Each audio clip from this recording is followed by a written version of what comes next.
Hello, good morning बच्चों। आज की क्लास कक्षा 8 के लिए मैथ से अभ्यास 9 समानांतर रेखाएं।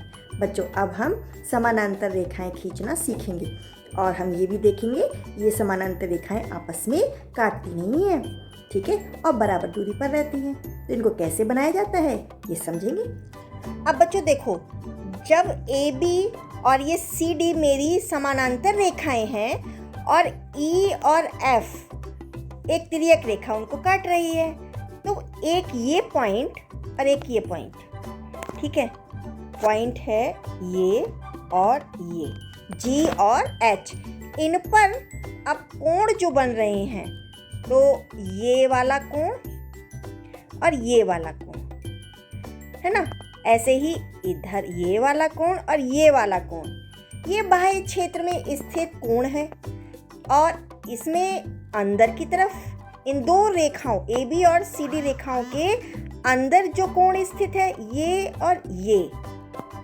कोण, ये और कोण ये हमारे अंत्य क्षेत्र के कोण हैं।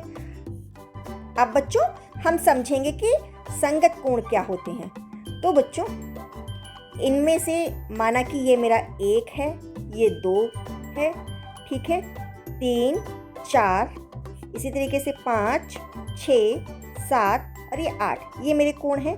तब हम क्या देखते हैं कि एक ही ओर बने हुए जो कोण हैं वो उसके संगत कोण हैं, ठीक है, लेकिन इसका एक कोण बाह्य क्षेत्र में होगा तो दूसरा अंतः क्षेत्र में होगा, ठीक है। अब बारी आती है एकांतर कोण की। अब बच्चों एकांतर कोण इस तिर्यक रेखा के अंत्य क्षेत्र के कोण हैं, लेकिन वो उसके विपरीत दिशा में स्थित होते हैं। जैसे इसका एकांतर कोण ये है, ठीक है, और इसका एकांतर कोण ये है, ठीक है। तिर्यक रेखा के एक ही ओर के अंतः कोणों का योगफल 180 डिग्री होता है, अर्थात ये संपूरक कोण होते हैं, ठीक है बच्चों। बच्चों अब अभ्यास 9A में पहला प्रश्न है, दी हुई रेखा AB से 5 सेंटीमीटर की दूरी पर AB के समानांतर एक रेखा खींचिए, ठीक है बच्चों। को हम बनाते हैं, जैसे कि मैंने A और B 5 सेंटीमीटर की दूरी तक स्केल से एक रेखा खींची और उसके एंड पॉइंट को लिखा A और B, ठीक है। अब हम कोई भी प्रकार में दूरी भरेंगे और A से लेकर एक चाप लगा देंगे। अब मुझे अपना प्रकार हिलाना नहीं है, उसी दूरी से मैं B पॉइंट से भी एक चाप लगाऊंगी और उन चाप की उच्चतम दूरी पर मैं एक पॉइंट लिख दूंगी, ठीक है। अब उस पॉइंट को लेते हुए मैं एक और रेखा खींच दूंगी। तो बच्चों अब ये हमारी AB के समानांतर रेखा CD बन चुकी है।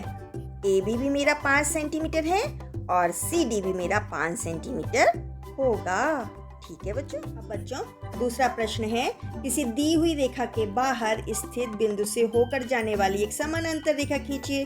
तो बच्चों इसको भी बनाते हैं। हम कोई भी नाप से एक रेखा खींच लेते हैं, ठीक है, और उसके एंड पॉइंट हम AB ही लिख लेते हैं, ठीक है, और एक लाइन खींचते हैं। अब कोई भी पॉइंट हम बाहर लेते हैं और जितनी दूरी का हमारे पास पॉइंट वो होता है, हम अपने डिवाइडर में उतनी दूरी नाप करके एक बार A से पॉइंट लगाएंगे और एक बार B से पॉइंट लगाएंगे और उसकी उच्चतम दूरी पर हम मार्क कर देंगे, ठीक है, निशान बना देंगे। अब हमें डिवाइडर से जो उच्चतम दूरी मिली है उसको लेते हुए एक रेखा खींच देंगे। ये रेखा मेरे दिए गए पॉइंट से होकर जा रही है।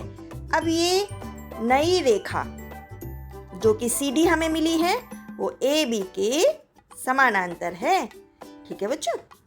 ये काम हमें डिवाइडर से नाप कर करना होगा। जो हम तीसरा प्रश्न बुक में ही समझेंगे। पार्श्व चित्र में त्रिभुज ABC के आधार BC के समानांतर DE और FG रेखाखंड खींचे गए हैं।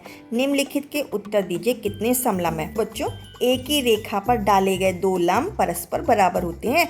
जैसे पहला समलंब है FGED, दूसरा है DECB, तीसरा है FGCB। ठीक है, अब बारी आती है कितने त्रिभुज हैं। तो पहला त्रिभुज है AFG, ये पहला त्रिभुज है। दूसरा त्रिभुज है ADE, ये दूसरा त्रिभुज है। तीसरा है ABC, ये हमारा तीसरा त्रिभुज है। तो आया समझ में।